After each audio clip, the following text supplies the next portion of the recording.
Hello दोस्त, स्वागत है आप लोगों का अपने और हमारे YouTube channel new star coaching centre पर। तो चलिए फटाफट सब्सक्राइब कर दीजिए जो जो हमारे चैनल पर नए हैं या पहली बार है, ठीक है।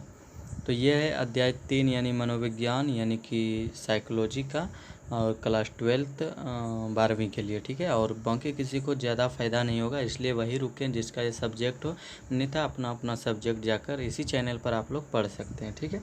चलिए, तो ये है फर्स्ट क्वेश्चन कि एनोरेक्सिया नर्वसा की विशिष्टता होती है किससे? निद्रा व्याघात से। अगर अंग्रेजी के शब्द स्ट्रेस की उत्पत्ति किस भाषा से हुई? तो ग्रीक से। प्रसिद्ध मनोवैज्ञानिक हंस शैली किस क्षेत्र से संबंधित है?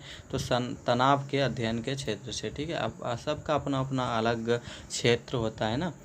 तो दबाव प्रतिरोधी व्यक्ति में कौन विशेषता नहीं पाया जाता है? तो राइट आंसर नियंत्रण का। ब्राह्म्य आवेदक के प्रति प्रतिक्रिया को कहा जाता है क्या? तो अनुकूलन।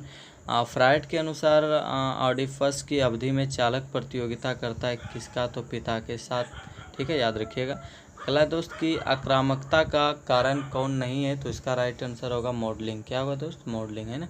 चलिए, अगला क्वेश्चन है कि अगर किसी व्यक्ति को, जी हाँ, अगर किसी व्यक्ति को मनोवृत्ति प्रतिकूल से बदलकर अधिक प्रतिकूल या अनुकूल से बदलकर और अधिक अनुकूल हो जाती है, तो यह एक उदाहरण होगा किसका? तो राइट आंसर संगत परिवर्तन का। किसका होगा दोस्त? संगत परिवर्तन का, ठीक है। और आपको बता दें कि इस चैनल को सब्सक्राइब करना बहुत ही अनिवार्य है आप लोगों के लिए, क्योंकि लास्ट में जब 1 महीना एग्ज़ाम आपका बचेगा फाइनल, तो एग्ज़ाम ईयर के 1 महीना पूर्व टेस्ट सीरीज और एग्ज़ाम सीरीज होता है, इस पर क्यूज सीरीज, जिसमें कि आपको जुड़ना अति अनिवार्य है। उसमें तभी जुड़ सकते हैं जब आप सब्सक्राइब कीजिएगा, ठीक है।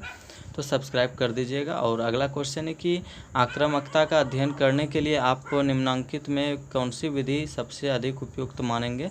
तो अंतर्निरीक्षण का। अगला किस आक्रामकता में व्यक्ति का अभिप्राय छिपा रहता है? तो साधनात्मक आक्रामकता में।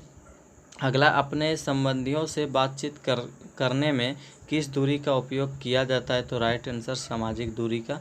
उसके बाद है दोस्त कि कोलाहल की विशेषताओं में किसे शामिल नहीं किया जा सकता है? तो इसका राइट आंसर होगा क्रमबद्धता। किसका? क्रमबद्धता, ठीक है। चलिए, अगला क्वेश्चन हम लोग देखेंगे, है ना। तो अगला क्वेश्चन है कि सामाजिक दूरी में संप्रेषणकर्ता का श्रोता के बीच की दूरी होती है कितनी? तो 4 फीट से 10 फीट। अगला कि निम्नलिखित में कौन शरीर क्रियात्मक प्रभाव का उदाहरण है? तो राइट आंसर रक्त वाहिकाओं का सिकुड़ना। उसके बाद होगा कि दबाव के, जी हाँ, दबाव के संज्ञानात्मक सिद्धांत को किसने प्रतिपादित किया? तो इसका राइट आंसर होगा लोजा रस। कौन होगा दोस्त? तो लोजा रस, है ना। चलिए, अगला क्वेश्चन हम लोग देखेंगे।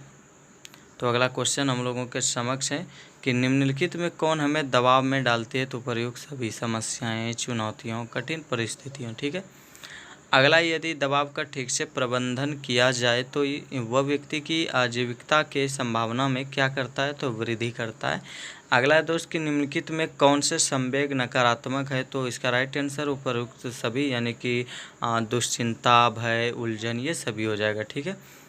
और अगला क्वेश्चन की यदि बात करें हमारे दोस्त, तो अगला क्वेश्चन हो जाएगा संज्ञानात्मक अनुक्रिया के अंतर्गत कैसी अनुक्रियाएं आती है? तो अंतर्वेधी। अगला है वायु प्रतिबल के प्रति प्रतिक्रिया को क्या कहा जाता है? तो इनमें से कोई नहीं होगा, कुछ नहीं कहा जाता है, यही आप टिक लगाइएगा, ठीक है, क्वेश्चन जब एग्जाम में है।